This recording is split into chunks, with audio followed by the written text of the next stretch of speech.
Well, Atlantic's Easton O'Brien picks up his 100th career win here tonight. His Atlantic also goes 2-0 in dual action. First off, Easton, 100 wins. I know it's quite the accomplishment. Just what does that mean?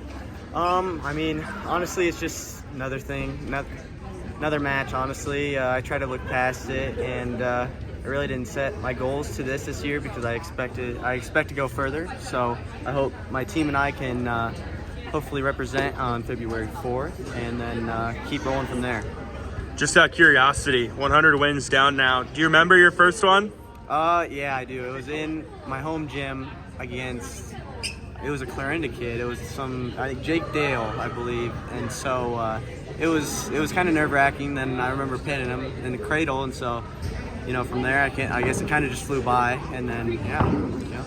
Tell me about your night tonight. Aside from obviously picking up, career win 100. What'd you do well? What do you take away from tonight? Honestly, tonight I just really tried to work my own moves. Honestly, I just tried to. Not try to pick one move and stick with it. I try to work more, cut them, and then keep going because we got a big tournament tomorrow or Saturday as well. So, it's kind of just getting some rust pretty much, shooken off pretty much. I know you've been out for a while, to get back in the lineup and shake the rust off. I'm sure it's what you wanted tonight. Feels great. It's no better way to come back. Looking ahead, you mentioned tomorrow, John Jay, and Saturday, and then, of course, next week into the Hawkeye 10. What's the approach? What are the goals going forward? Honestly, I don't even care if I get seeded. You have to. Who cares about what a seed tells you? You still got to go out and wrestle. So upsets happen, and I mean, hopefully we can come out on top. And same as the team as well. Hopefully we can all go out and perform the best we can. All right, Coach, a quality dual night for your team, a tough win over Glenwood and then a dominant win over Clarinda. Just, what are the thoughts right now? Yeah, for us, those are both district, ultimately those are both district competitors. We're going to see the Clarinda kids at districts, we're going to see the Glenwood kids at districts. So for the individuals, they've got to look at those matches, hopefully learn from them, watch the film, and hopefully we can, gain something from those films and those matches and learn and improve on what our opponents do and what we can do to counter that, or how we can score more points or stay in better position. As far as the team, important win for us over Glenwood. Glenwood's, I think, 13th in the latest dual rankings. I believe we keep dropping. We started high and we keep going down and down and down. I think we've dropped to number 17. So, we're just crossing our fingers that the state will, the coaches around the state will at least give us an opportunity to keep us in the top 24. So we get a chance to go to the regional duels, because that's all you can ask is an opportunity to wrestle. I'm not a big proponent of the ranking systems, how they get to the state duels. I think you should earn it on the mat. But that's kind of the system we have, so we've got to work within it. And like I said, so hopefully that win, shows people that we do have a pretty good squad. I know we've got some losses, but if we can put a lineup on the mat that'll come out and compete, we would just like the opportunity to wrestle in the regional duels.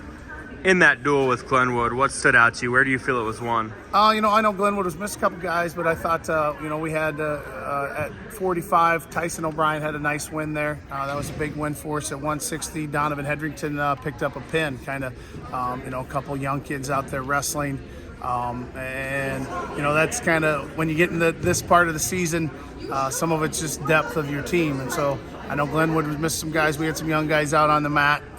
So I was proud of those kids for competing, matches that were, kind of went the other way that we've got to learn from at 220 and at heavyweight. Those are two kids, that are 220 and heavy. Miles and Evan, if they want an opportunity, they've got to learn from those matches, get better.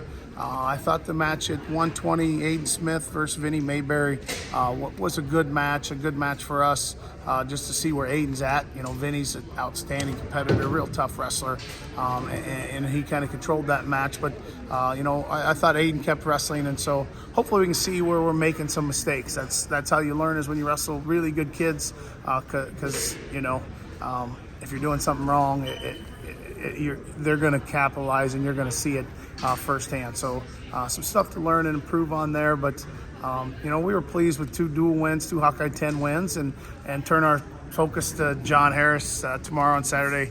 Always a fun weekend, and we like this, from Thursday into Friday into Saturday, that back to back because it kind of emulates the state tournament where you have multiple day weigh-ins, wrestling really tough kids.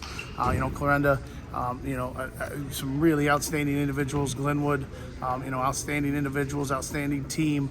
And go right into John Harris, and you're going to see, probably 30, 35, kids that are state place winner type kids. It's going to be always a great event, always a really intense atmosphere, and it's always one of those where it's a good measuring stick of, when we leave Corning on Saturday night, we're going to know right where we're at.